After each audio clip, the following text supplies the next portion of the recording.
Ξαφνικούς γονείς ξυρισμένο πρωί-πρωί. Κάτσε να τραβήξουμε και το χώρο που είμαστε.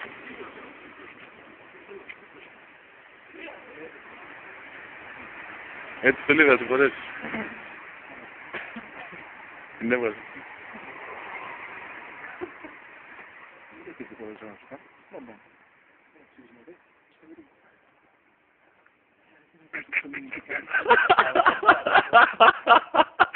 Έχει ρε φίλε, ξεκινάμε κιόλας, κάτσε. Έχεις ρεύμα.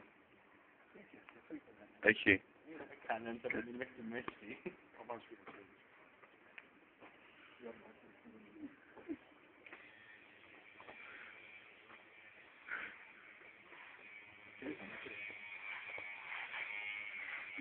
Αύριο θα ξέρεις. Πες μας Σωτήρη, τι κάνεις τώρα? Θα πάω να βγάλω ξυνή, ταινία. Δεν θα πάω να το ξυνηθείς. Και τι κάνει ρε φίλε, να μην σε δω. Να πάει να ρωτήσει μετά.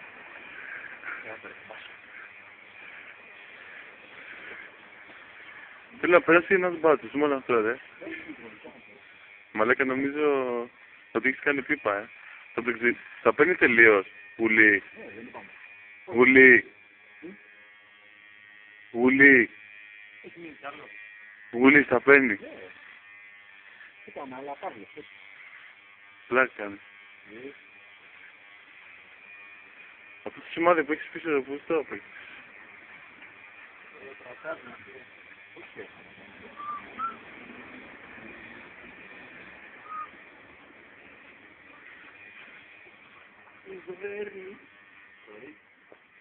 Τι περιμένεις κι εσύ? Καμιά κόμμα σου να του κάνει και τέτοιο.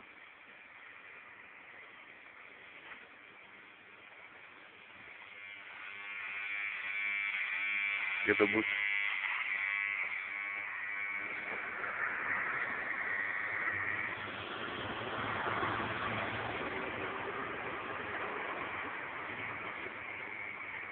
Το πλέον σου μάνι, ξέρεις να πάει για ύπνο.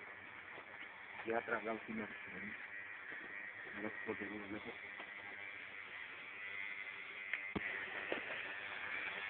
Χριστό. Άλλο. Γιατί?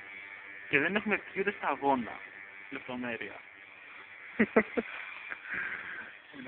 Αυτό σου βγαίνει λίγο, αυτός που κουρεύει. Θα του βάζω τα βάραγα. Ήπιε λίγο κρασάκι. Το κρασάκι το έπιε λίγο. Ευτυχώς που δεν ήμασταν στο τουατζίδικο, όντως. Λοιπόν, θέλω να μου πει κάποιος από τους δύο τι ώρα είναι και πού είμαστε. Συγκεκριμένα 5 παρατέταρτο έξω από το σπίτι του. Μετά από 2,5 ώρες του Batman.